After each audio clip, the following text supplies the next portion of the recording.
A new little intro for everybody that's joining us. It is a cage match to the death.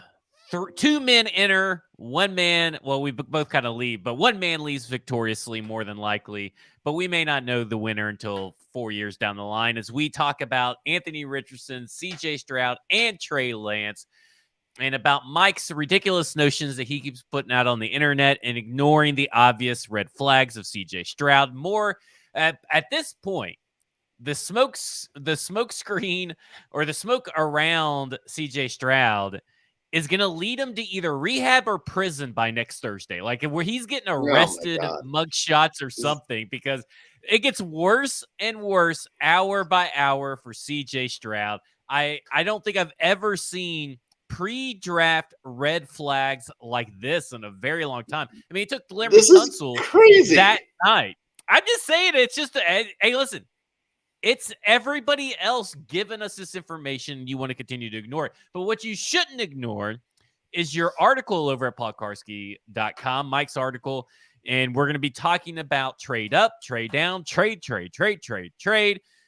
everywhere. That's all anybody wants to talk about when it comes to the Tennessee Titans. And we're also going to be talking about, what's the third thing? Oh, top 30 visits is what we're going to talk about. And you know what is a top number one visit, Mike?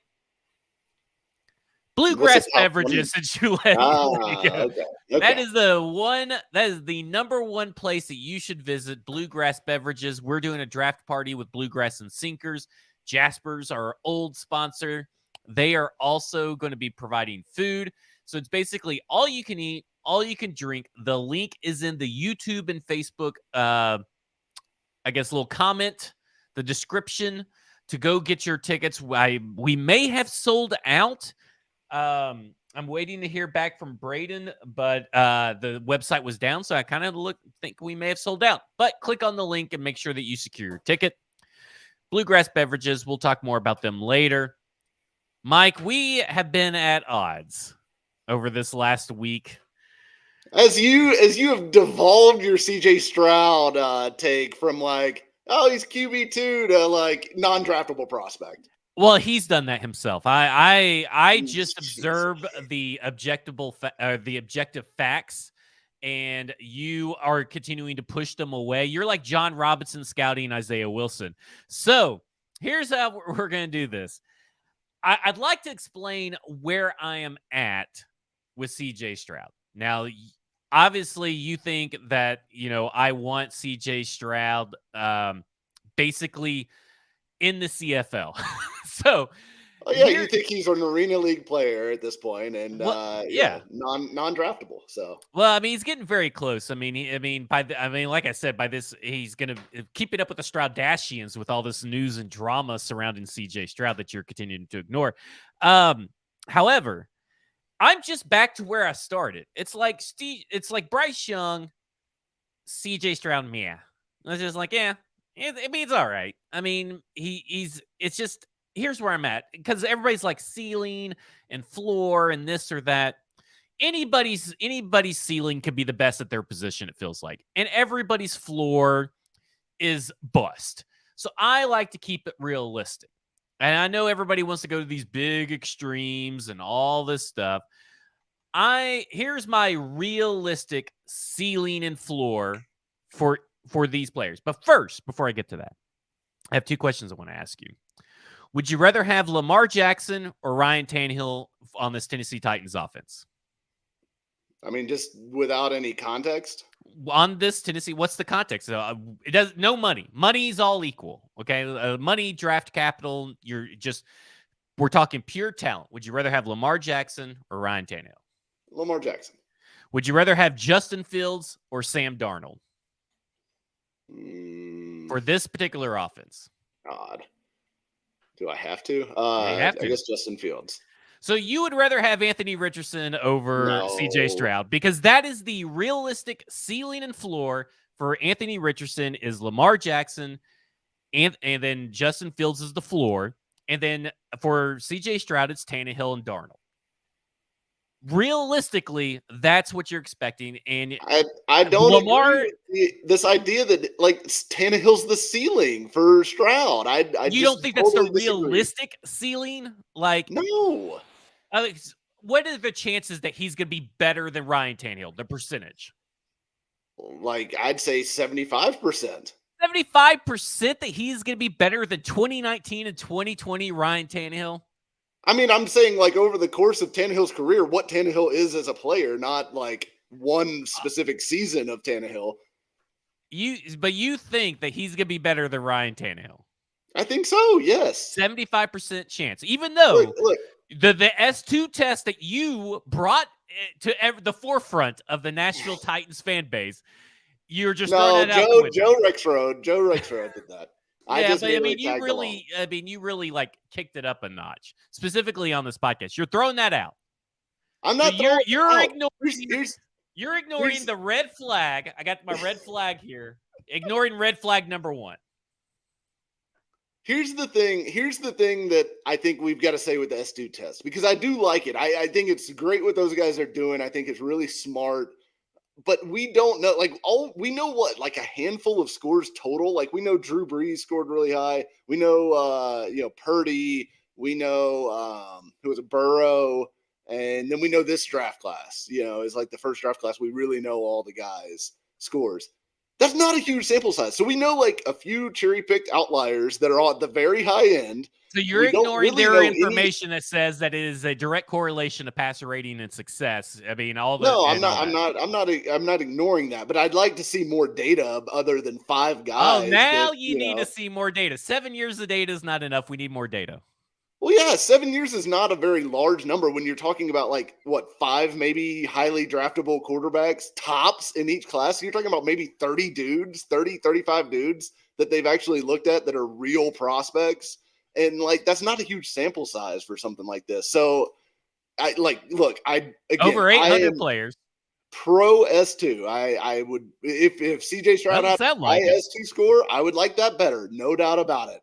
But I also don't think, if you look at the way CJ Stroud plays football, that there's a huge processing and decision-making issue with him. When everything is easy, that really tells you when things get difficult. So red flag number 2 that you're choosing to ignore, red flag number 2, is that he's terrible under pressure, and he can't. And behind this offensive line, technically, you're probably going to see a lot of pressure. You know who's better than under pressure? Who? Anthony Richardson. Incorrect. Red flag number 3. Who's gonna have more based off of PFF? Who's gonna have more? I think PFF score. Stroud is definitely lower, so you may want to check that. Who's gonna create plays out of structure for you? Anthony Richardson or CJ Stroud. Why? When I would love for him to actually show me that on tape. Oh, he did in the Georgia game, in the biggest game of his college career against the best defense in college football. So just one game. Here we go. Here it is. The one Georgia game. We got it. The one game. As if that's the only good game that he played in his whole career. Name me another one. He's played a lot of good. Most of his games were good. Did you see the numbers he put up? He led college football in touchdown passes last year. He's like one of the most accurate quarterbacks in the last 10 years in college football. He is a really good quarterback prospect. And red flag number 4 coming your way as you can't name me one other team that he's played good against. Red flag number 5. I think I've lost count at this point. But red flag number 5 coming your way. He's difficult to coach.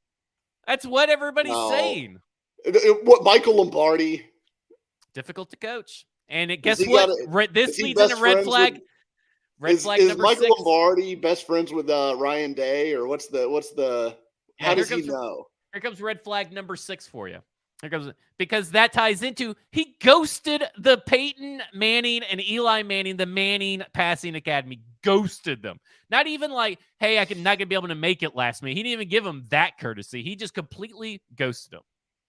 Okay, well, if I need somebody to run a passing camp, I'm not going to draft CJ Stroud. I'll draft somebody else. Or just attend anything. He may not even show up on game day. He may just ghost you. Well, that hasn't really been a problem for him at Ohio State, where he's won almost all of his games and had, fantastic performances. Whereas Justin Anthony Fields and stuff. Richardson, Justin who Fields, shows Dwayne up and plays Haskins. poorly, and Like, are we really going to count Ohio State wins at Ohio State anything? I mean, they're terrible. That's a terrible example. Justin Fields, Dwayne Haskins, Cardell Jones, Troy Smith. Just saying. You're just ignoring all these red flags. I would rather the guy that went to the really good school and won at the really good school than the guy that went to the really good school and lost at the really good school. I'm about to block Braden in the chat because he's trying to give you information and help you because obviously let me say that it's because you're losing. That's why he's trying to sneak you. He's your cut man in the corner right now, trying to give you like a little extra because you're losing. You're obviously losing. CJ Stroud, like I don't have a catalog of his performances that I want to rattle off. You knew this was going to be part of the. You can look at pretty much every game he's played because the very bad games from CJ Stroud are like you can count them on one hand. He plays a 7-on-7 offense, flag football offense with the best wide receivers and some of the best talent in the country. So yeah, he's going to look pretty good. I would look pretty good with JSN and Chris Olave and Garrett Wilson. Sure. Okay. Well, he also did it against Georgia in the national championship game without any of those guys healthy. They win that game? Well, they scored 41 points. He doesn't play defense. So. Oh, okay. That's okay. They didn't win that game. So that's a lot of fluff for nothing. How many games did Anthony Richardson win, by the way? If we're enough. I understand that Anthony Richardson is a boom or bust project, but I ask you, would you rather have Lamar Jackson or Ryan Tannehill? I think your 75% chance of CJ Stroud is going to be Ryan Tannehill good or better than Ryan Tannehill is what you said. You said 75% chance he's going to be better. Is utterly ridiculous. I don't think it is. I mean, he is. Look, Arif, and this isn't the gospel. I'm not saying it is, but Arif Hassan polled NFL executives last week and asked them to compare over the last 5 draft classes, all the quarterbacks, where their grades were for all of these guys. Trevor Lawrence was number 1. Joe Burrow was number 2. Justin Fields number 3. CJ Stroud number 4. Bryce Young number 5. Out of all the last 5 classes. And so, you go further down the list, you'll find, guys like, Josh Allen. You'll find guys like, Trey Lance, Lamar Jackson, Justin Herbert. But they still had Lamar Jackson, they still had Sam Darnold, Josh Rosen, Baker Mayfield in that particular thing above Lamar Jackson, right? Isn't that the same article? Yeah. They do. Yeah. I mean, that's going back and freezing in time them as a prospect, right? Like not what we know they became. But they have Justin Fields over CJ Stroud. They do. Yeah. They've got Fields over Stroud. It's close, but they're they're right on top of each other. But the point is, CJ Stroud is considered to be like one of the best quarterback prospects coming out in a long time. Like he is a really, really good prospect by all accounts. And the only reason we're at the point where this is the 11th hour and everybody's decided that they've got to nitpick him to death over little things like he didn't show up at the Manning Passing Academy. I don't know. I mean, they nitpicked. Now we can't draft him. Listen, they nitpicked Josh Rosen, and that turned out to be accurate. And they started to nitpick Justin Fields. That's the point. They started to nitpick Justin Fields and got accused of racism at the beginning of the draft cycle last year, or that year that Justin Fields was coming out, instead of just listening to their gut and realize that Justin Fields was not a good quarterback prospect. And I am going back and listening to my gut. I am not going to let this he's just not good under pressure, and everything that you see when he is dropped into a less than ideal situation, which he's going to be, he's not going to be able to rise above it. And it kind of sounds like he doesn't want to put in the good work to do it. Now he's lazy. Okay. Well, he didn't want to go to the Manning camp. He, doesn't want to be coached. And, I don't know if maybe he just doesn't understand. He may not understand the, the instructions given to him, but because of his low S2 score, he's got a real hard time processing. But listen, I know that when I have to deliver bad news, I like to choose a neutral site. So we learned today from Jim Wyatt that Mike Vrabel came over to CJ Stroud and said, hey, meet me in the wide receiver room after you take a shower. Obviously delivering bad news because that's a neutral site, but not the quarterback room, not in a fancy meeting room. just a wide receiver. I thought you were starting in on the, CJ Stroud is uncleanly. No, I was actually going to say CJ Stroud's getting moved to wide receiver. That's why they met in the wide receiver. Okay. No, it's look, CJ Stroud's okay, for really those that want to know Stroud's S2 score, it's illegal medically for me to tell you. It is a medical record. I don't know how many times I have to be on a podcast to say I cannot say what the score is. So please log that into your brain. In S2 also, they protect these scores like they're, the nuclear codes, right? And for good reason, because the way they've set up their company and their business, they are partnering with like half the NFL. So they do 2 teams per division that they sign up with. The Titans and the Colts are the 2 teams in the AFC South that they're partnered with. And if all the scores get out, then all the teams have them, and their value is nothing to the teams that they've actually partnered with. It's a medical record, so you have to get permission from someone to release it. So guess what? Why would Bryce Young's score get out? Because his agent fucking wants it out. And he said, Bryce, give them the permission to put it out. Why is CJ Stroud's not out? Because guess what? They don't want it out because it's really bad. I agree. I'm certain, based on the people that have hinted at it or said it outright, not hard that CJ Stroud's score is low. It is not good. Look, it's a good test case, right? Like, because if he bombs, which he could bomb, like, I'm not saying there's 0% chance that CJ Stroud bombs, but if he bombs, then it's a really good data point.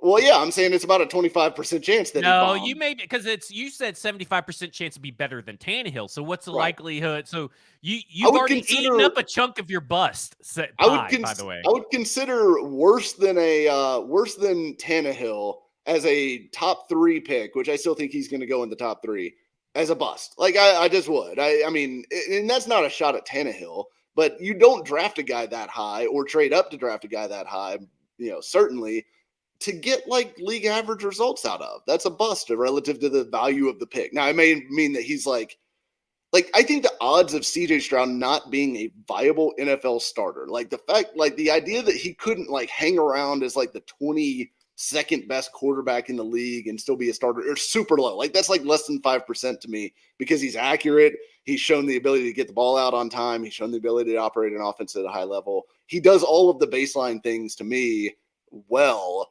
And he's shown that on tape for 2 years now, that I think he's just going to be able to do that at the NFL level, which is a good skill that's a good baseline skill to have. I will say this. I think that Anthony Richardson's floor is definitely higher because of his athletic ability to be able to do stuff. That's why I put the floor as Justin Fields.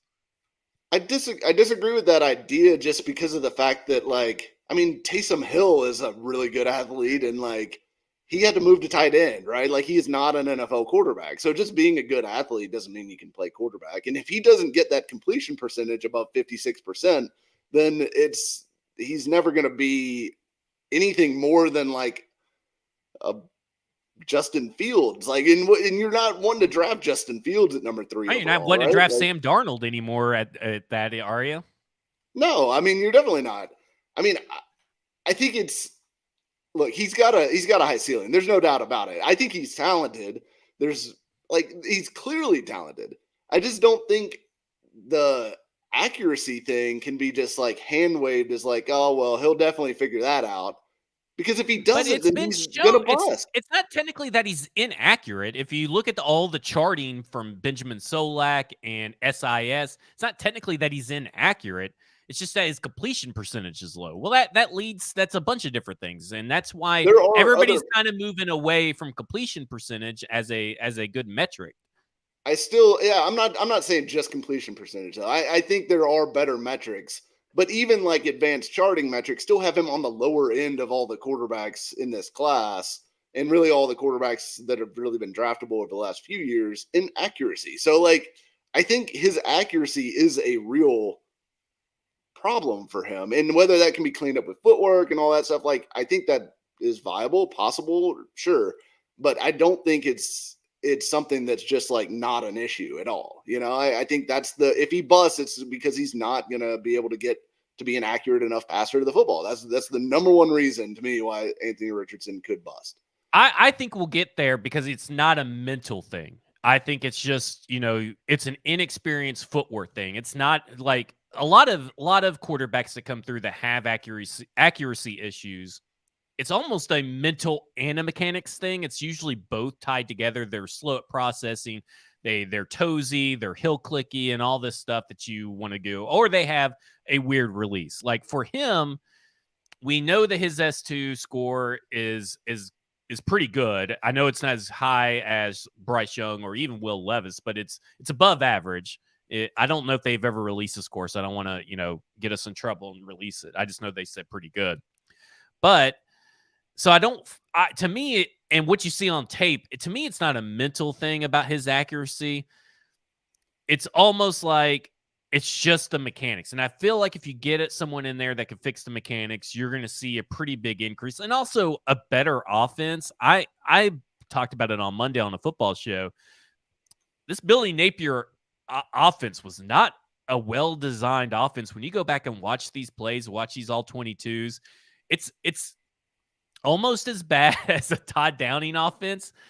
And the way that like they run their routes and it's like just chuck it and fuck it. And it's a lot of mess. And to me, I feel like once Anthony Richardson gets the experience, it's untapped potential. So that's why I think he has the better floor, or the slightly better floor, because I do think there are plays that he can create on structure. There are things he can do under pressure athletically that Stroud cannot do. Now, Stroud has, and I agree with you, Stroud is better in the accuracy and the anticipation part, but it was also really a lot easier for, I feel like, for Stroud to showcase that kind of stuff. Still got to do it.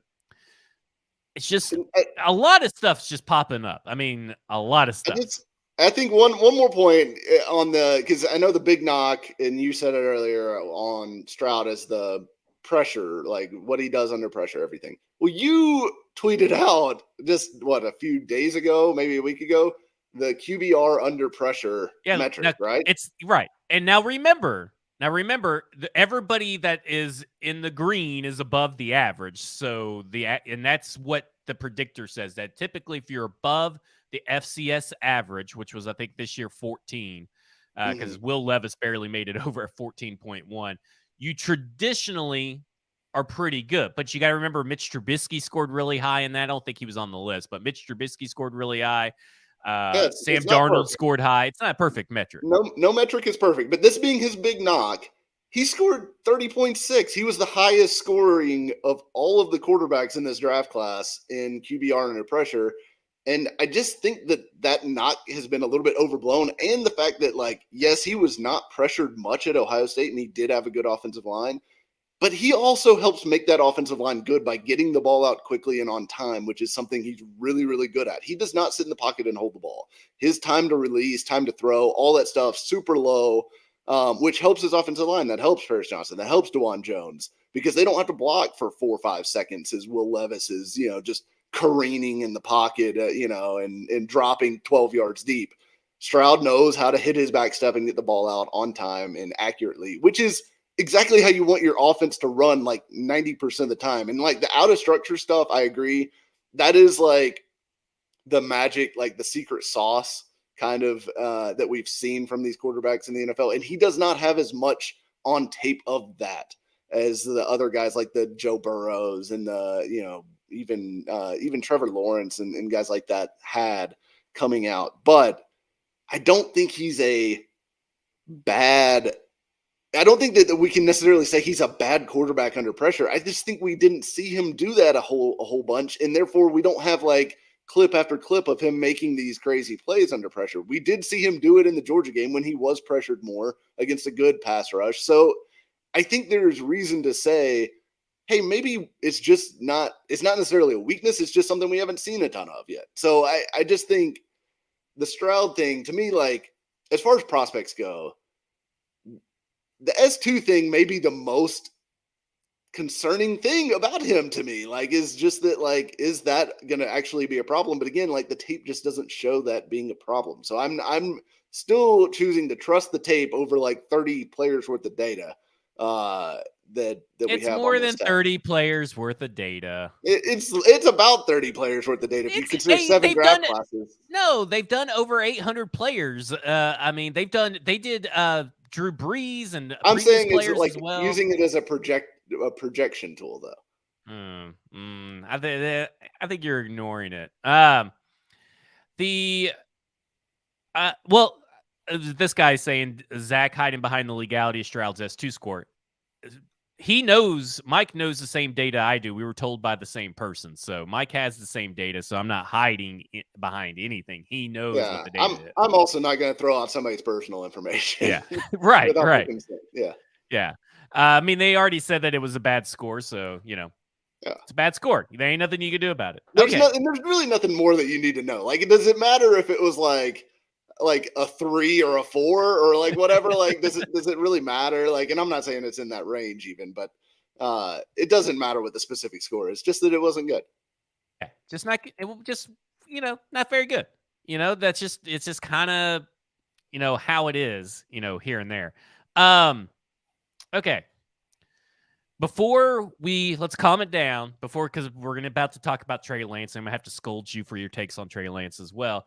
Oh, dear. So before we get there, Bluegrass Beverages is our sponsor. And this is now the moment for us to be able to, calm it down, bring it down, and talk about something positive. So we're doing I'll drink to that. And I'm going to let you go first with your I drink to that. All right.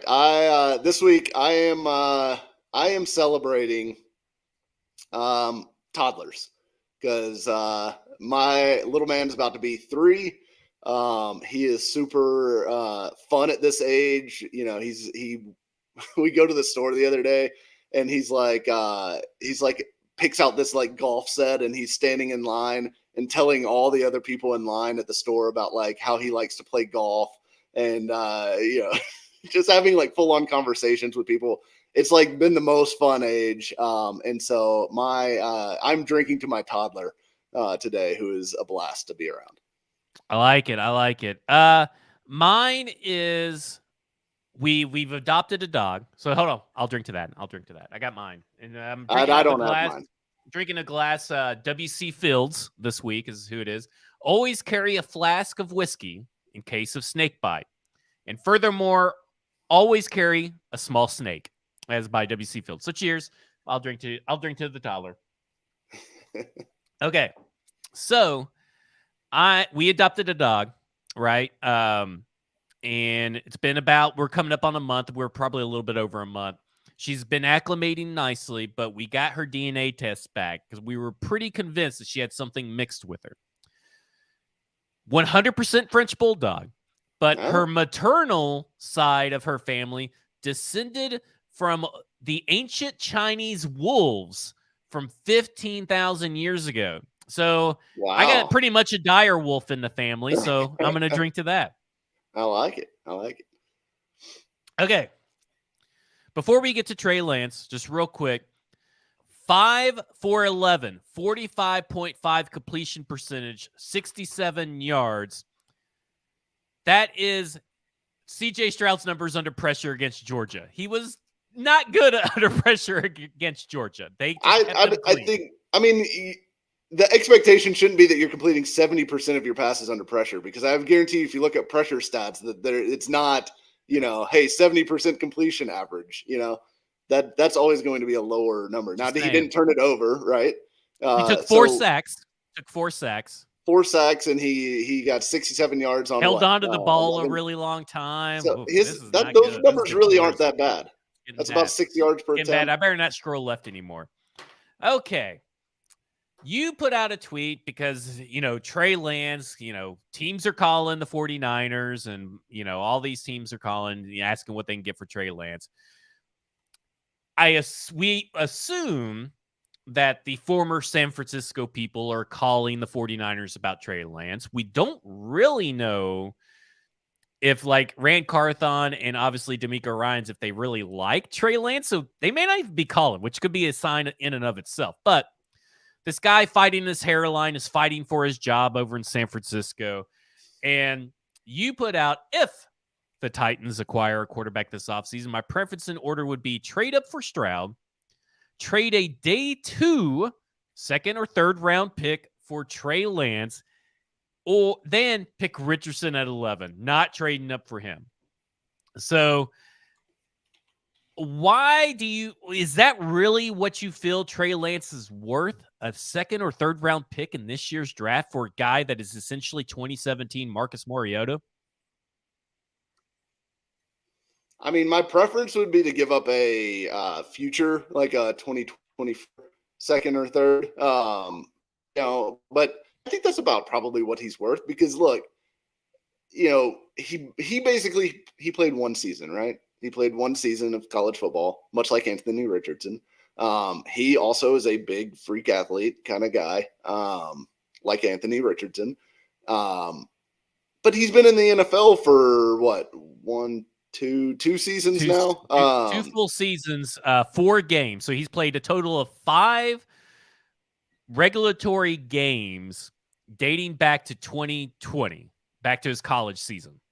So 5. That's not a lot of passes. It's a lot of rust. Yeah, it's not a lot, not a lot that he's done recently, but he has at least shown some flashes, right? Some flashes of ability at the NFL level. I mean, he's averaged 190 yards a game through the air. Yeah, it's not been great. It's not been great, but he's also not been given much of a chance, right? Like he played the 2 games. I think he played one game was in a monsoon. It's like actually kind of looked like one of his better games against the Bears in week 1 of this past season. Then he got hurt like right at the start of the second game. So pedal ankle fracture, by the way, which is what Dak Prescott suffered in 2020. Right. So, I mean, look, the injury stuff, I get like some people are now to the point where like the Titans can never have anyone on the team who's ever had an injury before. I see that with this is a little different, though, right? I mean, it's a little different that he's coming off of one, but I mean, a broken leg is a broken leg. He's had 2 seasons where he's getting injured. Like, I don't know, man. 5 total games. I'm not. Part of the 5 total games is the fact that he was behind Jimmy Garoppolo as a rookie, which everyone expected him to be. Having a learning curve coming from, North Dakota State and having the COVID year that basically wiped out his entire, what should have been his last season there. So everyone expected him to sit for a year. So I think he got kind of thrown in before he was ready. And look, he looked a lot better than Malik Willis did, right? So I think you're at least, if you're going to take a dart throw, which I think if you're giving up a day 2 pick for a quarterback, that's a dart throw, right? Like that's what we considered Malik Willis last year when they drafted him in the 3rd round. But does this team, because I mean, obviously I would assume San Francisco's gonna want a pick in this year's draft. However, I will say it could be a future because when you talk about the salary cap, June 1st trades, all that kind of stuff. But you would assume that they are going to want if they're trying to get this done now, they want to pick in this draft. That would be my guess. And they don't have any top 100 picks, I think. Right. No, they have 99. I think that's their first pick is number 99. So if you trade away one of those picks, what are you bringing him into? Like you don't have a 4th, remember? So like, do you give him the 2nd and pick up the 4th? And what do you do with him and Ryan Tannehill? Because now you're in the middle of the draft and doing all this stuff. Like, I guess I just don't see the immediate benefit and the long-term benefit, because I feel like in 2 years, you're just gonna be looking for another quarterback. Because I just feel like you're looking at best case scenario, a Marcus Mariota like quarterback, and that's not good enough. See, I don't know that like best case to me is Mariota, because I think he's got a much better arm than Mariota ever did. And we don't know what he's going to be like as far as like, to me, that Mariota's biggest problem was always that he just was not aggressive enough, and he was not able to trust tight window throws and trust his accuracy, trust his receivers to make plays. And some of it, yes, I know his receivers sucked, and that's part of probably why he didn't trust them. But he never got to that point. Even when he had Corey Davis, even when he had AJ Brown, he never trusted those guys. Do you trade Tannehill in all this? Like I think you maybe would have part to. of it is that. Well, what I'm going to say is, let me clarify. Is that do you think that Tannehill could be enough to entice the San Francisco 49ers? Because earlier when we weren't allowed to talk about this, according to Paul Kaharski, when nobody should give this any credence and not talk about it at all, it was Malik Willis was involved. Do you think that maybe it's somehow cat magic enticing for them to take on Tannehill instead? I mean, I think it would make some sense for them if they view Purdy as the future, but Purdy is not going to be ready for the start of the season, which I don't know if he will or won't. It sounds like they won't know until June, which is again post June 1st trade, which makes sense. Yeah.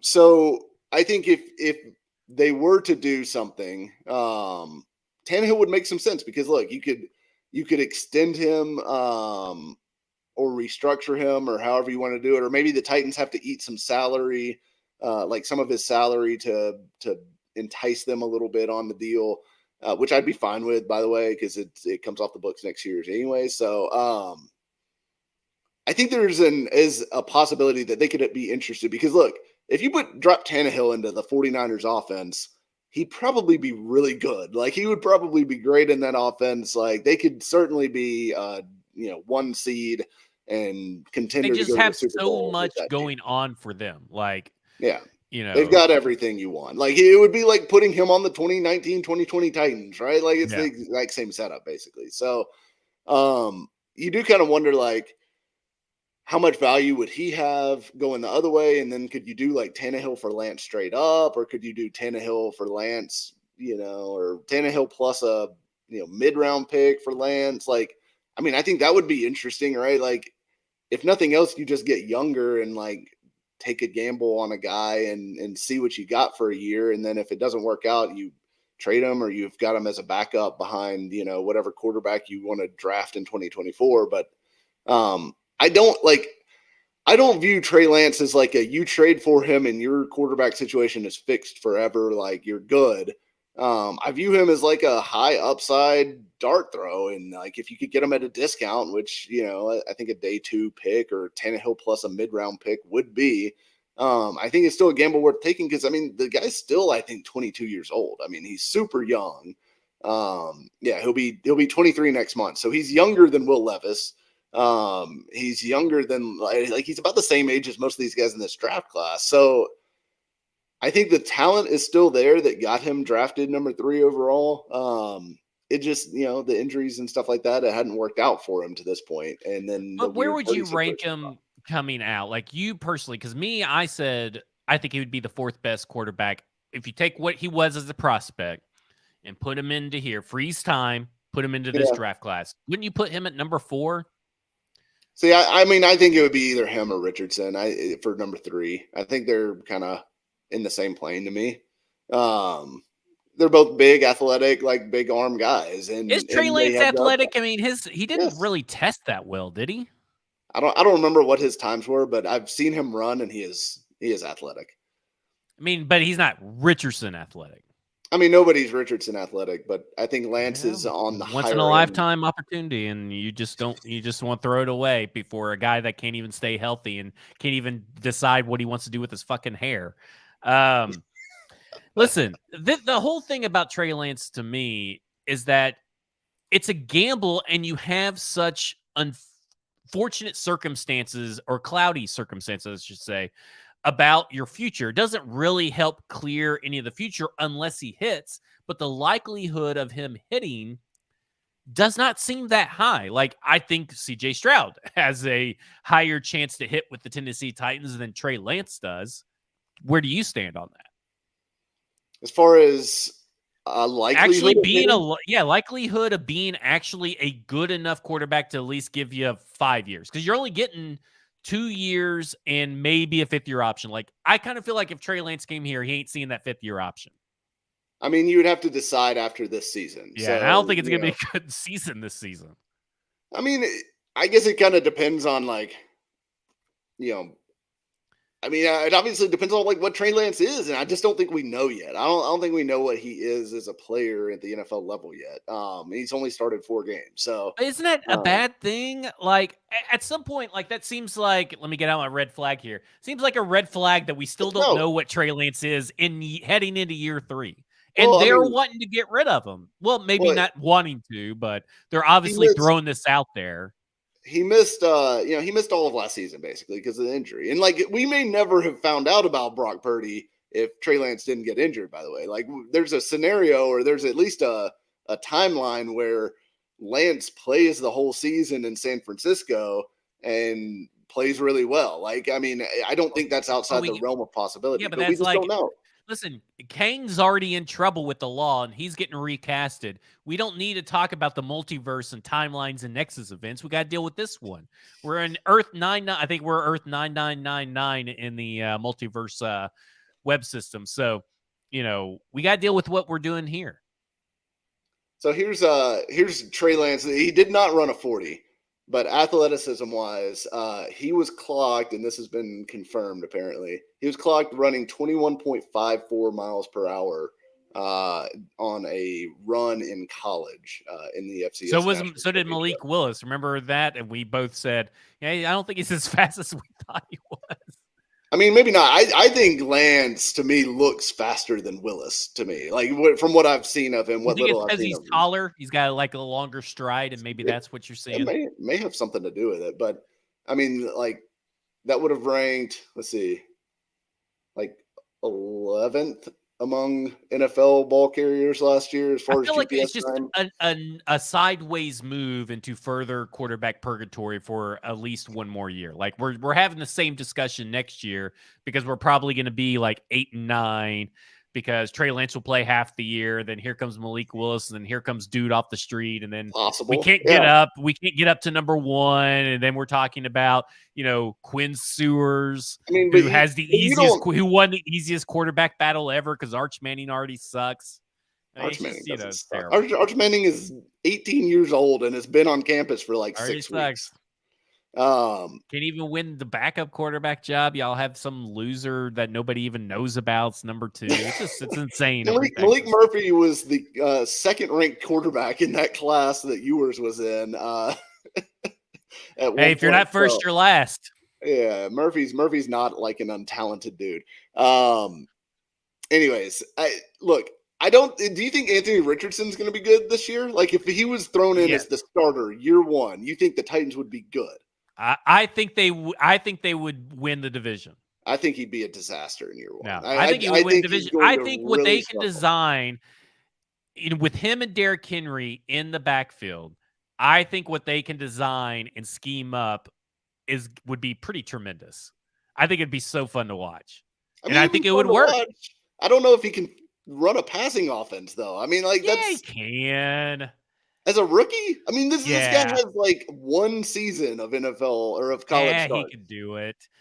I mean, did you not read his Players Tribune? Unlike CJ Stroud, he can read and write. So he wrote this beautiful article on the playerstribune.com that just shows you everything you need to know about Anthony Richardson. Meanwhile, CJ Stroud doesn't even know how to write a text to tell people that he's not coming to an event. This guy's writing like 1,000-word essays. I too will hire a writer to write something nice about me, and then we can all believe it. So, well, everything is nice about you, Mike. You're a nice guy, so I would believe anything because you're like one of the nicest guys. Anyway, I'm just not sold on Trey Lance. I just feel like it's a lateral move that has a high penchant for disaster. And I don't think it would be a disaster because if you trade. Because you get Caleb Williams or something. You know what I'm saying? Like, I understand. It's not ruining, anything. It's just, hey, it didn't work out. Crap. It's the same thing as Malik Willis, basically, to me. Look, if you guys are mad at these S2 scores of CJ Stroud and you want to dismiss those, the Rancho Cucamonga high schools where you need to talk to those teachers there, they apparently suck.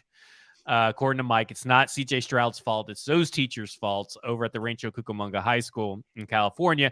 And it's the Ohio State curriculum, which I'm not surprised that Ohio State cannot churn out a high IQ quarterback. I'm not surprised. I know you're doing bit, but I do think we should like make a point to note, because I think this gets conflated with a lot of this stuff, that the S2 test is not an Yeah, it's not an intelligence IQ test test. at all. It is a like reaction, like it is like, even it's not even testing your brain or something you can train for. It is testing how you are like hardwired to be able to like perceive and react to your surroundings. So it is definitely not like an intelligence or like That reading is test. I know it's exactly a where, bit, but I feel yeah, like I've got to set the record straight, because otherwise people will run and be like, "Oh, CJ Stroud's really dumb because he did he's not genius dumb. for He's all we just know." slow. He's just slow. I remember where I've seen that hat before, and that is Ryan Watson comes in. Mike is nice, but he's copying my hat collection. I knew I've seen that hat before. It's a great Okay. hat. It's a great hat. All right. Top 30 visits are happening now. And like I said earlier, Bluegrass should be your top number one visit for all your alcohol needs. Go to Bluegrass Beverages in Hendersonville. So if you live in Madison, Gallatin, Goodlettsville, head over to Hendersonville, get you Bluegrass Beverages Liquors. Sign up for the in crowd. Click the link in the chat. Click the link in the description, and make sure that you get tickets to come see pretty much this live. I don't know if you're coming. Are you heading out of the Mount Juliet? You can carpool with Stoney and his wife. The Mount They're Juliet coming. bubble. I still haven't decided yet. I want to Carpool. come. I just listen. Stoney will probably put in the chat right now. They'll come pick you up. Yeah, I may come. I'm not totally sure yet. We'll see. All right. Free food, all you can eat, all you can drink. And you got a sober driver that you don't even have to pay for. So there you go. That You is don't even nice. have to lift. I'm going to have to lift and carry all the luggage and all that kind of stuff. That's what I'm going to have to do, because I ain't driving, because I'm getting taken advantage. All you can eat, all you can drink. Okay. So Titans, we know of 25 of 30 top 30 visits, which is pretty good. So I'm going to run through the list real quick. That's a high percentage. Yeah. Yeah, I'm going to run through the list, and then I'm going to also do the virtual meeting. So here's the list of the top 30. Mohammed Diabate, which I'm probably butchered that. A linebacker out of Utah. Emmanuel Forbes, the defensive back. Jalen Duncan, offensive lineman. Gervon Dexter, defensive lineman out of Florida. Anthony Richardson, Nathaniel Dell, wide receiver out of Houston. Will Levis, Julius Brents, cornerback. Carter Warren, Anthony Bradford, Keon White, Quan Martin, Broderick Jones, Jonathan Mingo, Quentin Johnston, Cam Smith, Valemi Fahoku, Darnell Wright, Hendon Hooker, Zay Flowers, an unnamed running back that's not Bijan Robinson, Marde Mapu, unnamed offensive player that is supposed to be revealed tomorrow by Justin Mello, accordingly, and Tajay Spears, and today, Deontay Banks. The virtual meetings, Ventrell Miller, Tyler Scott, Daryl Middleton, McClendon Curtis, Mark Evans, John Michael Schmitz, Jalen Duncan again, Ivan Pace, Payne Durham. Showed a lot of Jalen Duncan love. You got to remember, Senior Bowl, top 30, Pro Day, and a virtual meeting. The position counts puts us as 6 defensive backs, 5 defensive linemen edge, 2 running backs, 4 inside linebackers, 3 quarterbacks. Wait a minute, 3 quarterbacks. Who's the third quarterback? How'd that get in there? Hendon Hooker. Oh, yeah. Hendon Hooker, Will Levis, and sorry. 1 tight end, 5 wide receivers, 8 offensive linemen. Now, Dalton Kincaid is a possible top 30 vet. We have not gotten that confirmed. So Dalton Kincaid is kind of sitting out there. Whether that was just a virtual or could have been a pro day. We don't know anything about Dalton Kincaid or where it's at. So I didn't want to put it on there. So we could technically know 26.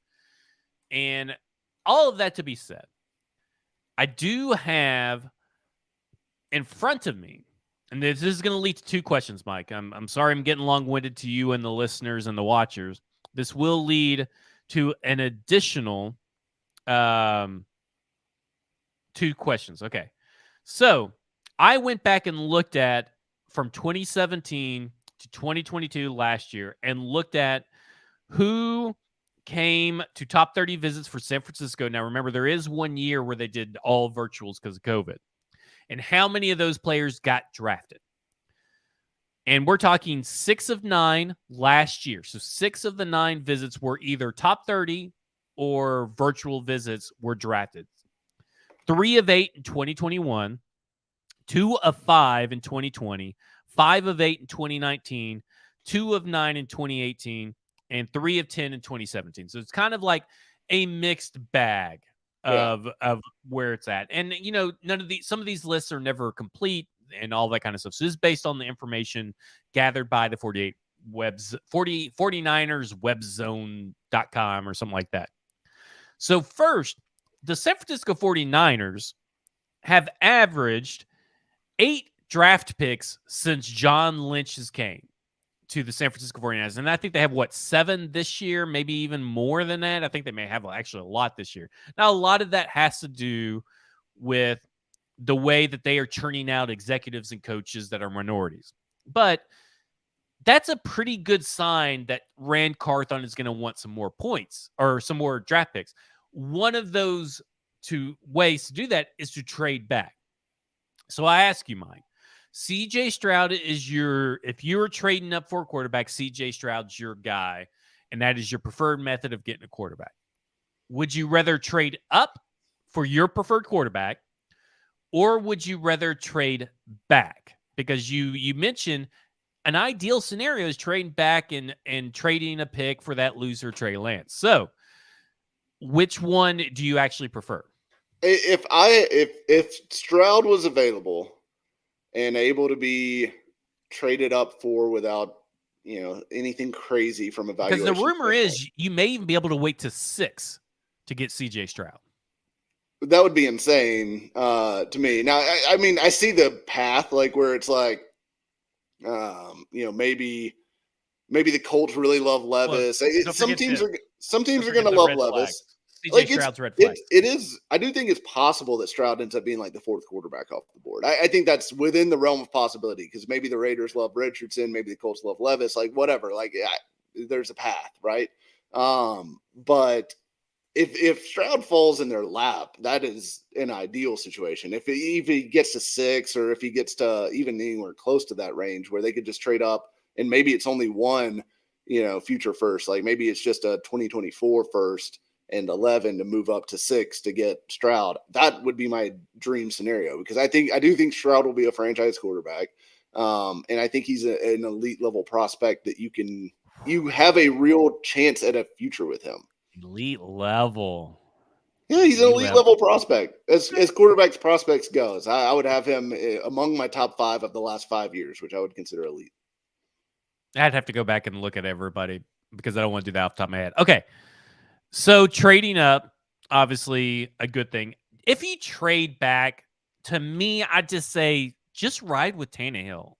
I don't think I am. Here's the thing. First off, if you trade back, don't draft a quarterback.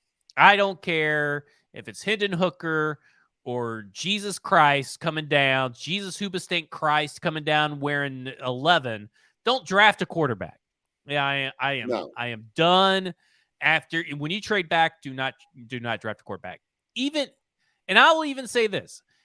I know people think that I'm going to be pissed off if CJ Stroud is drafted, if they trade up and draft CJ Stroud, or if they draft him at number 11. I am just going to have proper expectations. I'm not going to be mad. I'm only going to be mad if they draft Will Levis. That's the only mad Zach you're going to get at the draft is if they draft Will Levis. But if you trade back and CJ Stroud's still there and all these quarterback needy teams decide to pass up on him by the time you draft, I think I'm still out. I think I'm still out on CJ Stroud. Where are you at on that? Like, I think if they trade down off of 11, then I'm out on them taking a quarterback for the simple fact, and we said this last year too, if you're not convicted enough to take him in the pick that you originally got it, then you're not convicted enough to take him at all. Quarterbacks to me are an all-in or all-out scenario. If you are going to pick them, you need to be convicted enough to take them, to trade up to take them, to do whatever it takes to get them on your team, because that tells me that you know that they are special, right? And if you have a special quarterback and an opportunity to get one, you go get them.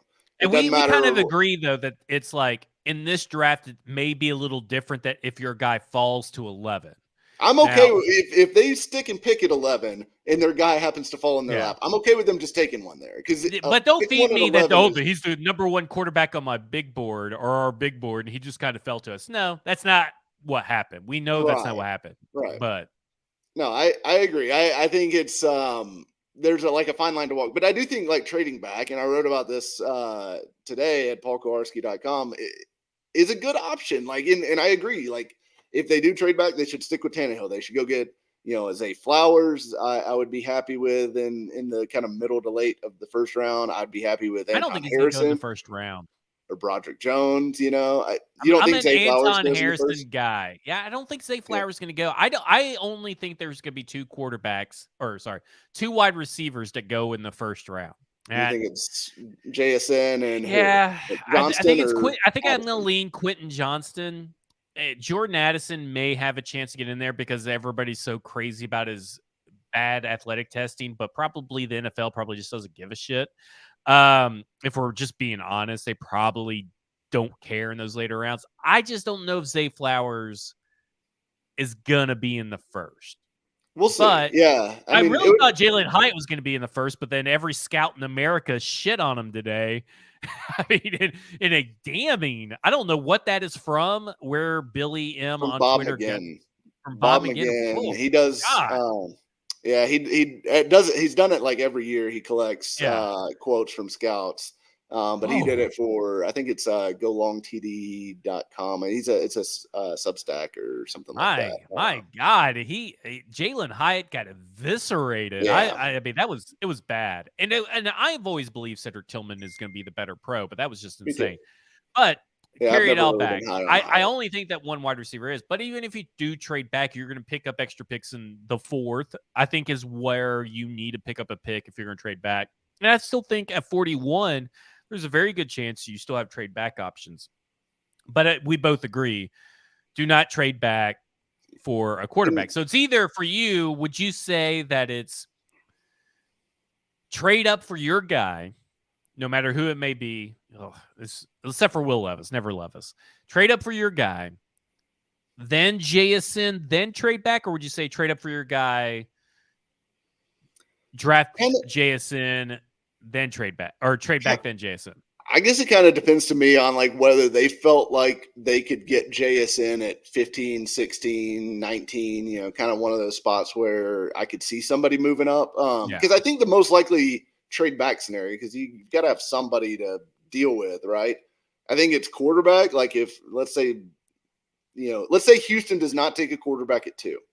And they're set to come on the board at 12. And let's just say Carthon has had some conversations with some teams behind him and say, hey, we're not going to take a quarterback. Do you want this pick if your guy's on the board and we go on? I could see them trading back. Like say they just don't like Levis very much. Levis is still on the board at 11. The Bucks are like, hey, I really want Will Levis. We'll come get him. I could see them moving back to 19 for that. The other positions that I could see teams trading up for at 11 would be corner. So like a Christian Gonzalez, a Devin Witherspoon, maybe a Joey Porter Jr., maybe. And then the edge rushers, Tyree Wilson isn't going to fall at this point. Will Anderson's not going to fall that far. Do you like any of the edge rushers outside of those two and Nolan Smith? I think Nolan Smith would be the other one that maybe like a team could be. Man, I have a real hard time though wanting to buy into Nolan Smith, but the rest of them, I just not into the Clemson guys. And Lucas Van Ness, I agree with Stoney. His tape sucks. I think he's terrible. It's like I don't understand the Van Ness hype. I don't either. Not as a top 10 guy, like as a first round pick, I guess. Like maybe, I could see, because like he's extremely talented. Like because wouldn't you rather have Will McDonald over Lucas Van Ness, even in the first round? Maybe not as high as I would rather have Will McDonald than Lucas Van Ness.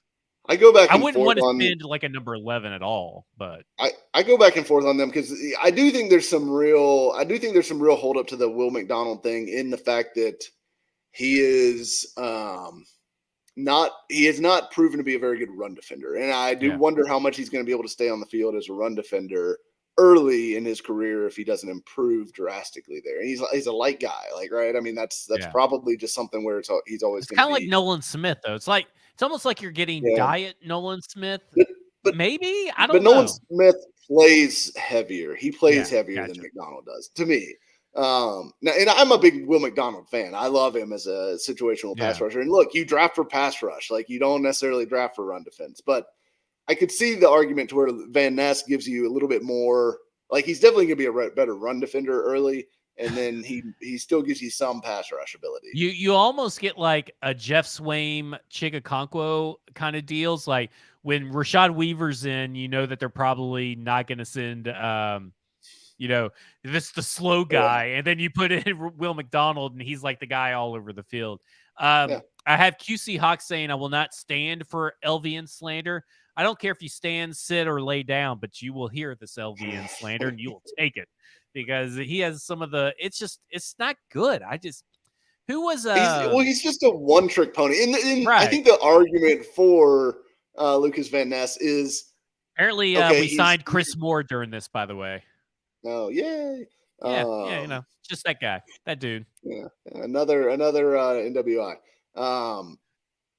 But Van Ness, he was late to football, like he was a hockey player, right? And he got to football late, and he's really kind of just like a big puppy figuring out how to do things, right? Like he's super strong, doesn't really know what he's doing as a pass rusher yet. All of his stuff is just like, hey, I'm gonna bull rush the shit out of you, and I'm stronger than you, so I'm mostly gonna win at the college level, which is how he got like most of his production.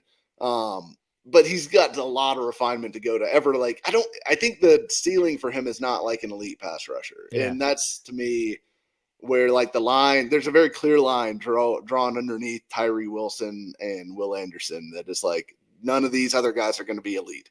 Okay, so there's one guy, and it was mentioned by Trace in the chat that it's been kind of bugging me and Stoney, and I want to get your opinion on it. Is Sam Laporta overrated? Because I don't feel like he is as complete. I feel like, okay, he's more Noah Fant than he is TJ Hawkinson, and he's definitely nowhere near close to being a George Kittle. Like, I feel like he's a guy that's just another Chigakonkwo, and you don't need another Chig on this team, technically. I mean, unless you're just going to go like 5 tight ends wide or something. Yeah, I mean, I struggle with Laporta as a Titans prospect simply because I don't think he has the size to really play that wide tight end position that I feel like they need as a complement to Chig. Because look, Chig is the move tight end. He is your whatever you want to call it, positionally. He is your move tight end on this team for the next 3 years at least. And like to me, Laporta in his best situation is probably a move tight end. I don't know that he can play the Y at a super effective level. He gives effort as a blocker. He's not a terrible blocker, but he's also not. I don't think you can give him like the Swaim blocking responsibilities, which are now the Wesco responsibilities. Praise the Lord. But I don't know that you can give him those and have him really like thrive. So to me, and this is why, and like I'll be writing about this next week, a Luke Schoonmaker, Tucker Kraft, Darnell Washington. Those guys to me are the like, Zach Kuntz guy from Old Dominion. I've watched some Old Dominion tape. Yeah. I see a guy that's not very, like, he catches the ball, but it's like everything he does is awkward. I don't feel like it's very fluid. I feel like as much as I like Kuntz, or is it? Yeah, it's got to be Kuntz. Again, that's a guy. Yeah, Kuntz. We're gonna go with Kuntz, by the way. We're not gonna go with the other one.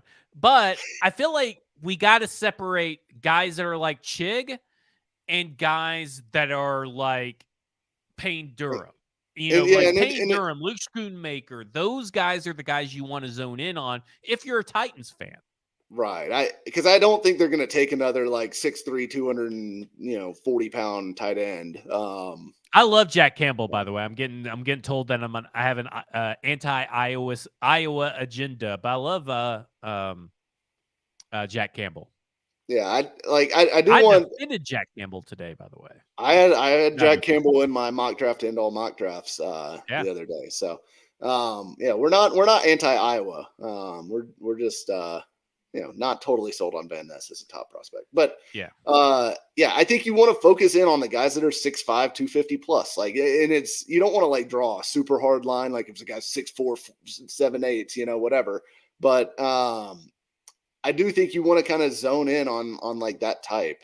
And I like Trace mentions Wycheck as a comp for Laporta. I see that too, but like Wycheck was paired with Aaron Kinney. Like Wycheck was paired with who was the other guy? Harris. Was it Harris? I'm Yeah, totally I know who blanking you're on his talking name about. now.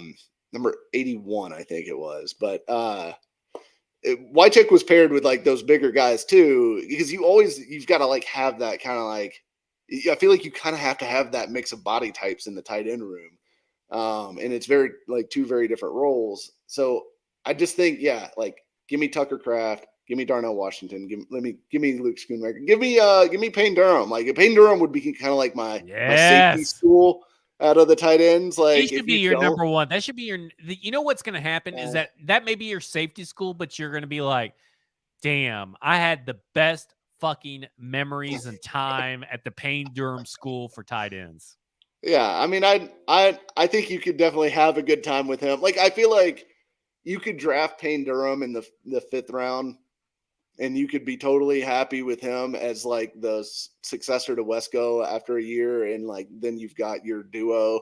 And Durham's probably not going to give you a ton as a pass catcher. He's not going to give you what I think Schoonmaker would, what Kraft would, what Darnell Washington would, but he's going to do a job for you, and he's going to do it well. So I think those are the guys. Those four really to me are the tight ends that I'm interested in. Like Michael Mayer, like is going to go in the 1st round. I don't think he's going to go to 11 unless they traded back and He just like just got a keeps wild hair. to me. Like he's just like, he's okay.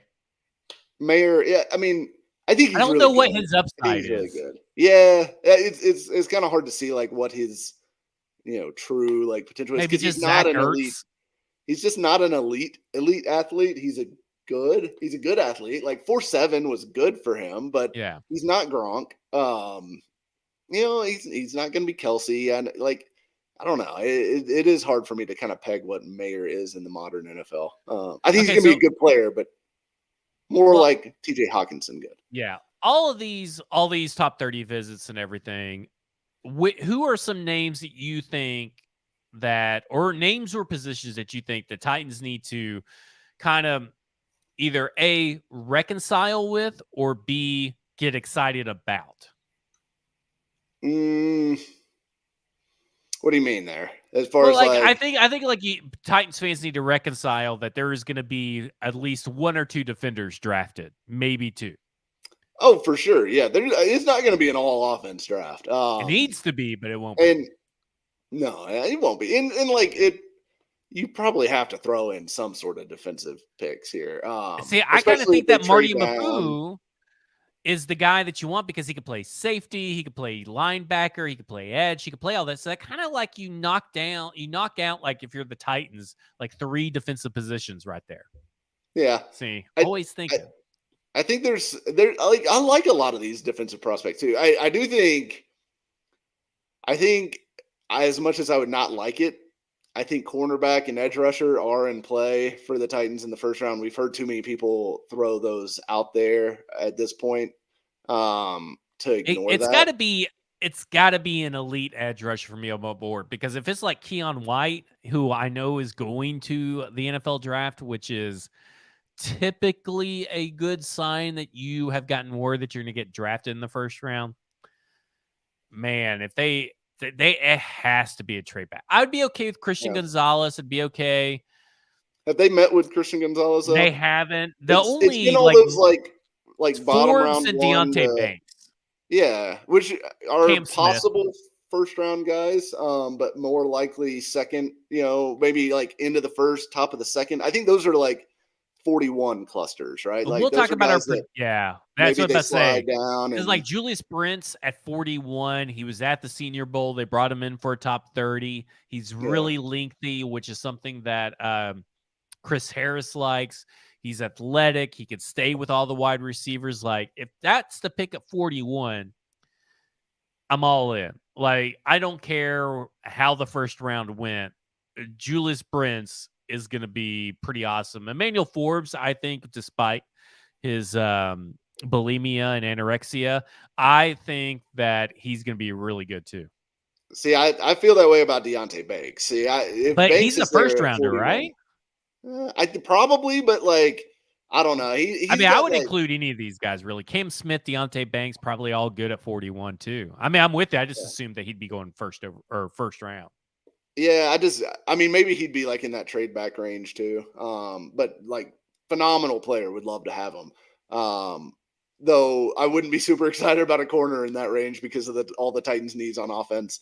And look, at some point, the fact of the matter is the Titans have got to find some like foundational pieces on offense, and whether they don't have to spend all their draft picks on that side of the ball, but they definitely need to spend enough to get one or two offensive players that they can play pretty early, you know.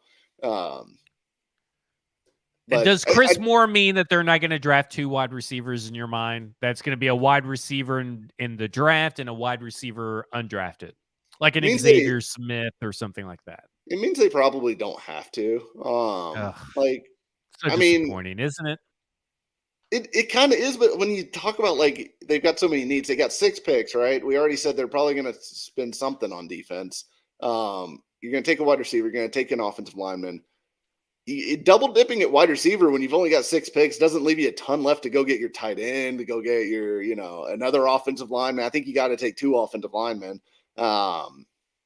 So I do think they're going to end up taking more than 6 players. Like, I don't know if that's a bet on FanDuel yet, as far as like how many selections the Titans will actually make. But if there's over 6.5, I'm slamming that over. But so you're pretty confident trade up's not happening.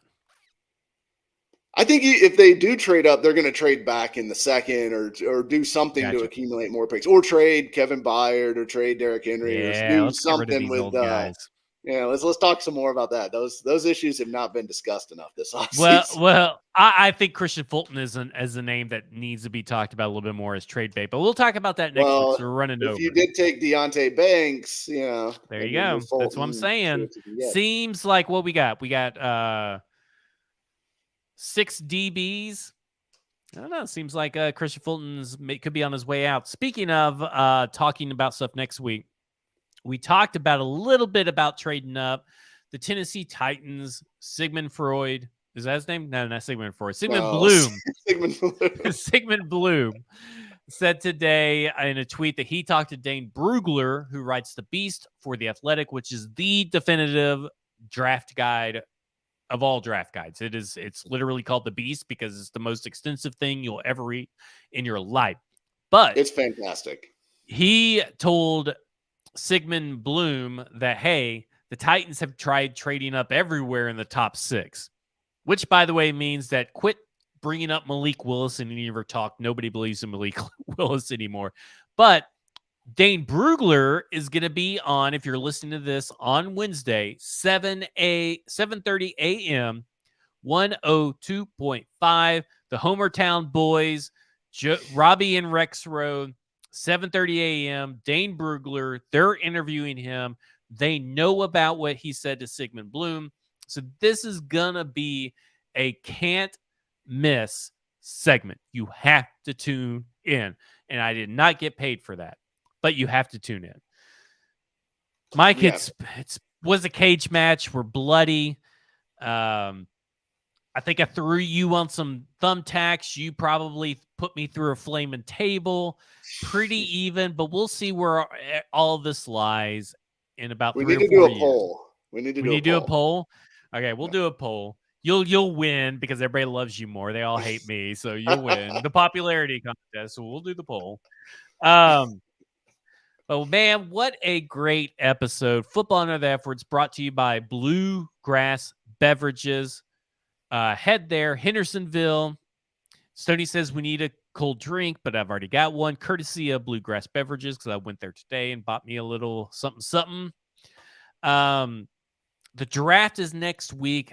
Has been the longest. Has this been the longest off season as far as from From Super Bowl to combine to draft, is this the longest one that you've experienced? It feels that way. I feel like I may feel that way every year This one at this is a time, but slog. it's tough because I've been wanting it to be draft week for like so Yeah. long now. I feel like and especially because like free agent, and we knew free agency wasn't going to be like a huge thing for the Titans this year, but it was such a bore. And then you get, you just have dead time until the draft. Diesel, you can watch the 102.5 interview. Every 102.5 show is on YouTube live. They broadcast those live, so you can actually even go back and watch it even after if you miss it. But they will be live on YouTube, on Twitter. They'll broadcast on Twitter as well. I think they do Twitch. Which should we be doing Twitch? Should we be also gaming while we do this? I don't. Is sports talk Twitch a thing? I don't know. Do you guys want to watch us play Madden for? I'm a Halo guy. I don't know if I even have I have to download Madden. I've been playing Halo like crazy. Anyway, stackingtheinbox.com today, Wednesday, the debut article. Every Wednesday, you'll hear from Trey Watkins, a young up-and-coming writer who I've had full belief in for a while. He put out his first article, The Risk versus the Reward. It's $4 a month for stackingtheinbox.com. And then also tomorrow, a little guest article. Tomorrow on Thursday, Stoney Keeley's writing an article. Ooh. A ton of words, hidden gems from this year's NFL draft. That will be over at stackingtheinbox.com. Again, $4 a month gets you all kinds of written content, all kinds of analysis, video, whenever I can get to it. But, I just wanted, I want to be able to, for stackingtheinbox.com, be a place for young writers who want a break and want their stuff in front of dedicated Tennessee Titans readers. I want that to be a good place for them. So stackingtheinbox.com. PaulKarski.com is where you can find your written work. The trade back scenarios this week.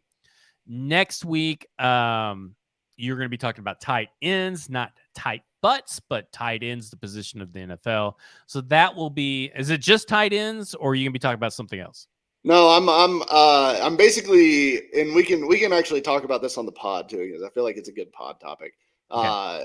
Doing my guys, basically, going back to our roots on the podcast side of, guys I'm playing the flag on.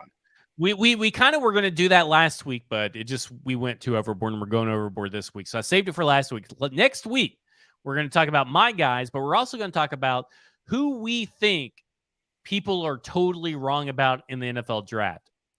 Whether it's a good thing that they're wrong in a good way or wrong in a bad way. This is who you are going to be wrong about. So for Mike Herndon at Mike Herndon NFL, I'm Zach Lyons at FWordsPod. This has been Football and Other F Words, and you have just been effed.